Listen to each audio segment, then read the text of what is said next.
next to the orange barrel looking back at me. They have signs that say slow down. I drive 25 through town. Their faces are dark and dirty and brown. They're looking back at me. Orange barrels everywhere I see. Orange barrels, white and ivory. Oh, mercy. Turn that nonsense off. No, nonsense. Oh, I would call it comedy gold, my friend. Oh, please. That is Especially the Larry, Daryl, and Daryl. I used to watch that. What was it, Newhart? Yeah. Oh, I love that show. Oh, yeah, I have so many buttons over here I can press. Yeah, I'm sitting over here busting on you. I'm like, what's this asshole doing? I'll tell you how that song came about. I got to know, man. That is the song. I've heard this a million times, this song. That I out. Personally love to hate. Here's the deal. I was doing the Bob and Tom show just repeatedly, and I had to keep coming up with new songs. And I did this one particular morning. I had to do the show. It was very, very early. I had nothing new, and I was dreading going into, what do you got new for us? Well, nothing. Well, I was still messed up from the night before. I hadn't gotten any sleep. How do you guys do that? You stay up all night at the club and then be there at know. 6 in the morning? I don't know. Oh, okay. I don't know. There's nothing wrong with me. I don't know. There's some kind of magic in the air that makes it happen. Comedy but gold. I was absolutely miserable, and they picked me up in the car, and I'm leaning my head against the window, and we literally come to a stop, and we're driving through a work zone. And I look out the window, and we start to go, and there's that orange barrel, those orange barrel. Oh, yeah. And as the car starts going faster, I'm just going, orange barrel, in my head, and then the car went faster. It's orange barrel, orange barrel. Orange barrel. And all of a sudden, this song is, my head's bobbing, and as we go written by God himself, and there's three guys standing exactly like the characters, Larry, Daryl, and Daryl. They were all lined up, and I said, look at Larry, Daryl, and Daryl in their orange vest apparel. It writes itself. And it did write itself, and I wrote the song in 5 minutes, and you did it using the mindset of this is the house that Jack built. Where this is the house for give it a meter. Yeah. And so we went in there to the studio, and I botched it up the first time I played it. So Tom said, go in the office, get it so you can do it flawlessly in the 8 o'clock hour. And I did, and he fell in love with it, and I hated it because it was just a weird song. But the problem was I wrote it at the exact same time Haywood Banks wrote the Wiper Blade song. Yeah. Oh, yeah. Wiper blade. Wiper blade. And so because they were like songs of redundancy, Tom got it in his head to say, which song do you hate or love to hate the most? Which drives you crazy? And he ran a contest, and I won. And my prize was he started the show, the Bob and Tom show, for a month and a half solid playing the Orange Barrel song, which put me on the map. And although I hate the song, it literally made my career because people know me as the Orange Barrel. Right. Yeah. So, but I wrote it in 5 minutes, just out of my mind, drunk. And, see, why can't I have one of those moments? But what really makes that song is the voice that he's doing it in. Oh, look at Larry Daryl. I can't do it. But look at Larry Daryl standing next to the orange barrel. Well, I tried to give it on a theme of you're a mean one, Mr. Grinch. Exactly. Yeah, just trying you to put really are. It's great, Yeah. That type of voice. I like the part though where you talk about your girlfriend servicing you. I was like, I haven't heard that in a long time. Get over here and service when you're dealing me. with the FCC, you have to be very clever and suggestive at the same time. So I got very good about not being blatant with my verbiage and my lyrics. So tell us a little bit about. We all know, like I said, you're a musician now. But you started out as a musician though. How did you segue into the comedy? Well, what happened was I was playing in a blues band, which will remain nameless in the area. Actually, must not have ended well. Wasn't making a whole lot of money, but was an artist and didn't want to get a day gig. I wanted to pay some dues. I was still young back then. I was very, very young, and what happened was the band was kind of coming to its crossroads. Yeah, we know that feeling. Everybody does who's been in a band, and I got a gig for the SAS Corporation, which is a software corporation. I did a little industrial movie. I was a guy named Bill Smithers, who just wasn't hip enough until he got with the SAS software program. And then all of a sudden, he knew everything. And my whole deal, I had very little words. All I had to do was make faces because there was a narrator going, if you push this button, this will happen. And I do like a, oh, and then confused. And it got to the point where the director would go, give me a number 2. Give me a number 2 face. Give me the number 4. And it became on Would you like fries with that? And so this was in Cary. And so there was a comedy club called Charlie Goodnights. I remember Charlie Goodnights. It's now called Goodnights, but it was Charlie Goodnights back in the day. And that, back in the day, when I started out, was easily in the top 3 clubs in the country. Yeah, really? It was sold out. Yeah, it was in Raleigh. In Raleigh on Hillsborough Street. Yeah. From Tuesday to Sunday, everybody paid to get in. Everybody dressed up. You had the Research Triangle there, so you had intelligent people who just wanted, it was new, so everybody just wanted good comedy. It didn't matter if you juggled. It didn't matter if you were political. They welcomed all comedy. And so they had an open mic night, and I was dared by my cast members and the crew to go out and do open mic, and so I did it. What material did you have? I used the same material I used in my high school talent show. Oh, okay. Which consisted of holding up a pair of underwear with the with a little label on it that said NBC News, and it was an NBC News brief. Go with what you know. I did something. Yeah, I was like a mini Carrot. But seriously, and he just drop it and he go over here. Yeah, without the steroids. And, but who he happens to be a dear. Did you see on the Gene Simmons roast where they told him that he was? Why does he do roast? They just tear him apart. Yeah. Because he's a good sport. I'll tell you a great story about him. He said he was one bad haircut away from being Joe Piscopo. Yeah. That was a great line. But anyway. So I did the open mic, and then I was asked to come back and do a talent show, and I won the talent show. And then I got a call from the manager who said that he had a fallout for the MC. Now, back in the day, MCs got put up for free bar tab, free food, and $400 a week to do 15 minutes a night. What? Wow. And that was it was sick. It was sick pay. And I said, "Oh yeah, we're in the wrong business." And when he offered me that gig, that's more than we made in a month with the blues band, more than the band made right in a month, much less me. Yeah. So I said, "Done," and that was 33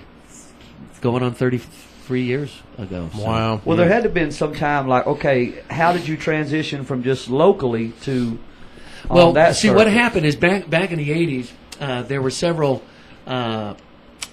Chains. You had the Punchline chain, you had the Funny Bone chain, you had the Improv chain, and if you got into an A club like Charlie Goodnights, then that gave you credentials. Mm-hmm. And just when I started going, the Comedy Zone started to come about.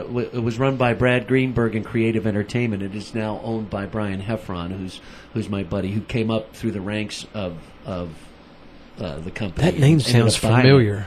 Heffron. He's a great guy, and so they started a road circuit where you do a Wednesday here, drive 2 hours, do the Thursday, then do the weekend in the Comedy Zone, and that paid even better than a week-long club. Wow! You know?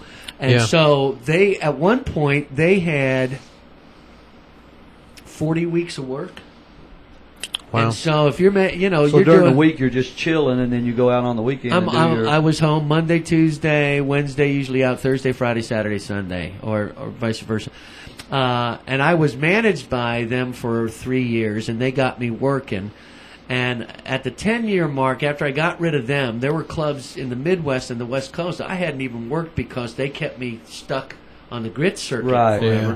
But it got me my chops. Right. And then it kind of made a demand. I found out that for 5 years people were requesting me, and I didn't even know it because I was kept down in the circuit. Right. I lived here in North Carolina, so everything was within 8 hours of where I needed to go. So But technically, you could have stayed on this circuit and still made a decent living without. I did make it. I was making six figures. Yeah. Dang. Yeah, so awesome. and that's before I ever got the TV. So that was before I got Showtime, HBO. Yeah, I A&E, heard you had and a Showtime special that Comedy contacted you and wanted. Here's a funny story about that. Yeah, let's hear it. I was in Nashville when I got the call. Showtime Comedy Club Network was the first TV nationally syndicated show that I got.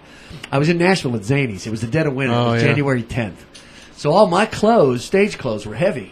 I was wearing like sweatshirts and wool pants and sneakers and stuff like that. Well, I get a call and they say, Monday you've got to be in Miami. They're taping Showtime Comedy Club Network. Miami. So I was out of clothes. It was the end of the week, and I didn't have time to wash them or nothing. Right. I wore his underwear and his flip-flops. I got a ticket. So I'm running through the Nashville airport, so I thought it would be smart to go ahead and buy something to wear for the Showtime thing. Thinking I'm still in the winter, I bought a royal blue I Love Nashville lined sweatshirt.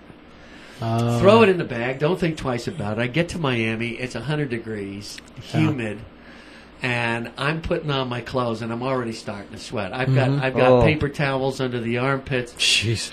And here's the funny part. Back then, my hair was orangey red. It was like Carrot Top's color. Yeah, I've seen some old pictures. There was no gray. And it's a little curly too. I went into a little mullety. Been there, done that. Rocking it, baby, rock it. But I went into makeup, and the guy that was getting made up before me was a guy named Al Romero, who's Cuban.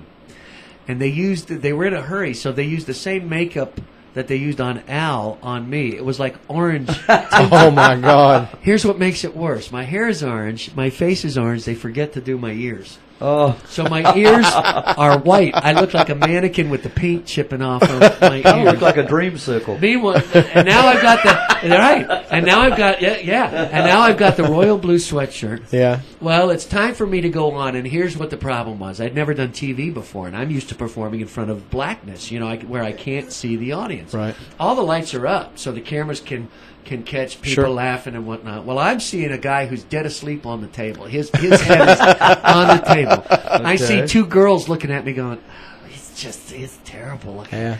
And I hadn't uttered a word yet, and they're already giving me the thumbs down.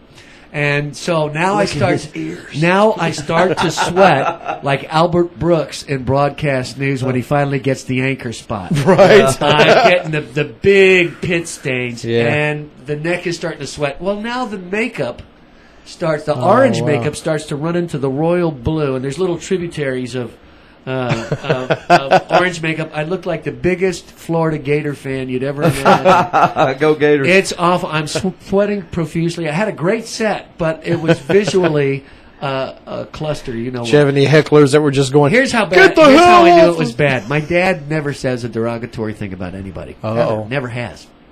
Probably never will. God bless him. He's 85 years old. I love him to death. Always the true diplomat. And I call him up when it aired. I said, "Hey, Pop, did you see my Showtime special?" And long pause. He goes, "Nice shirt."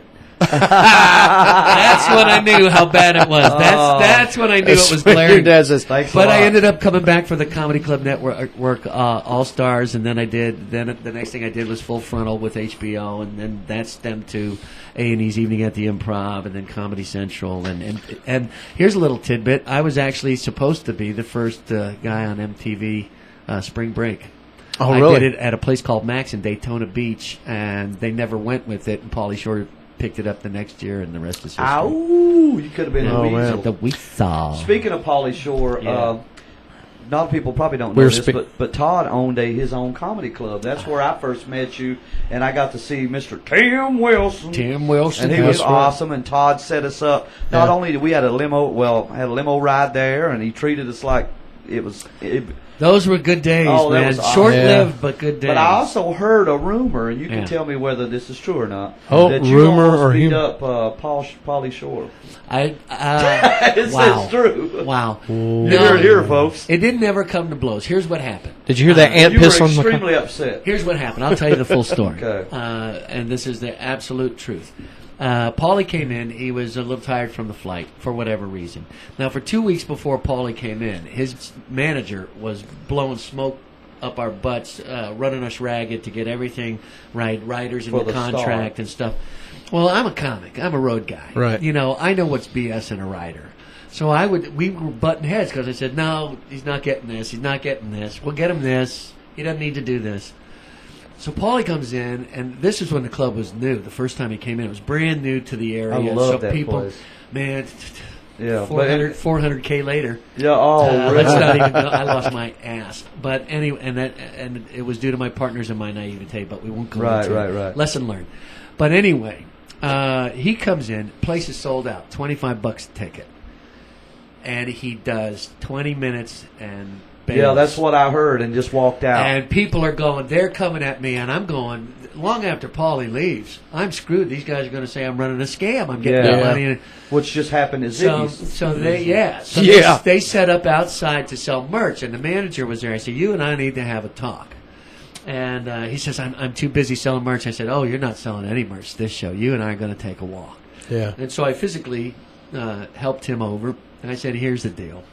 I said, "Paulie tanked the show. You know he tanked it. He knows he tanked it, and I know he tanked it." I said, "You're not going to sell anything this show. I almost don't want you to sell anything the next show, but here's the deal. We're going to clarify this. We're going to get this cleared up right next week. We got another show coming." And I said, "You can either go explain to him that he tanked the show and that I'm not having it, or I can do it the way we do it on the road, and I'll go in the green room and close the door."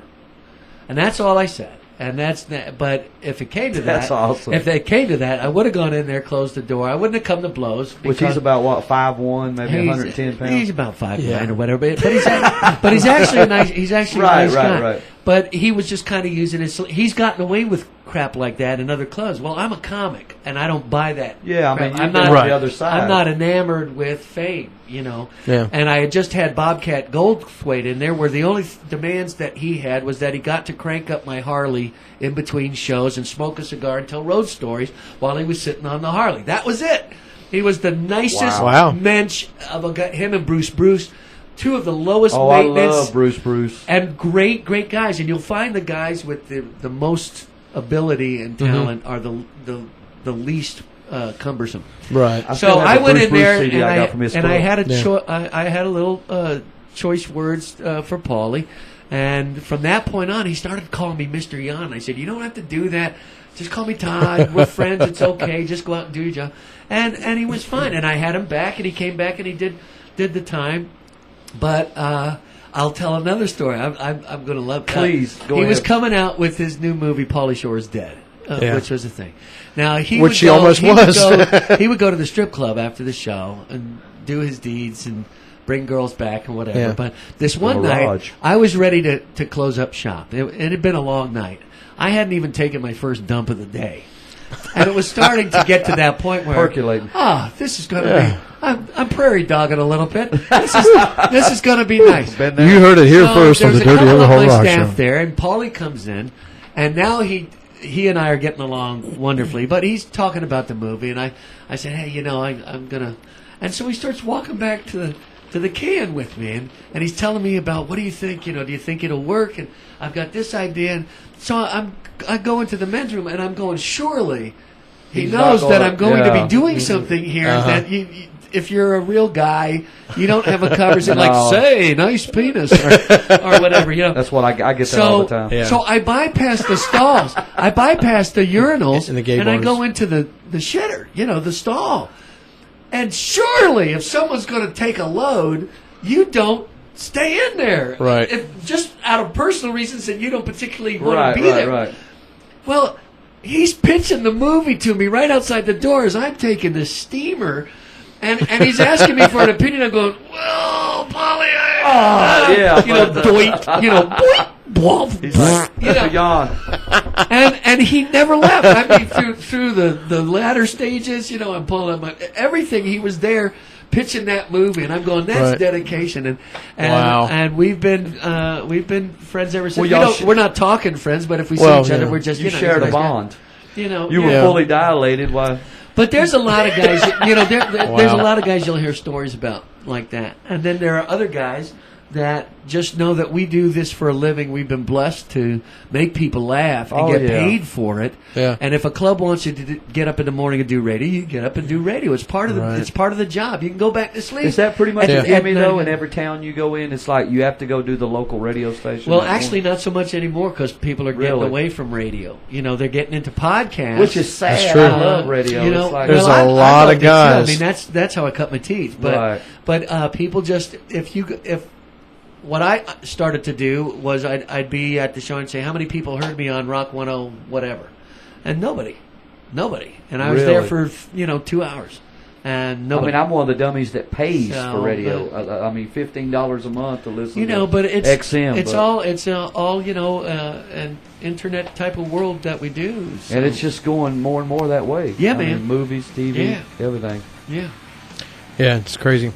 Well, we're going to take our second break. We're going to come right back. Some more interesting stories with Mr. Todd Yohn. Superstar. I got plenty. Mr. Todd Day. For my friends in Japan. Gojira!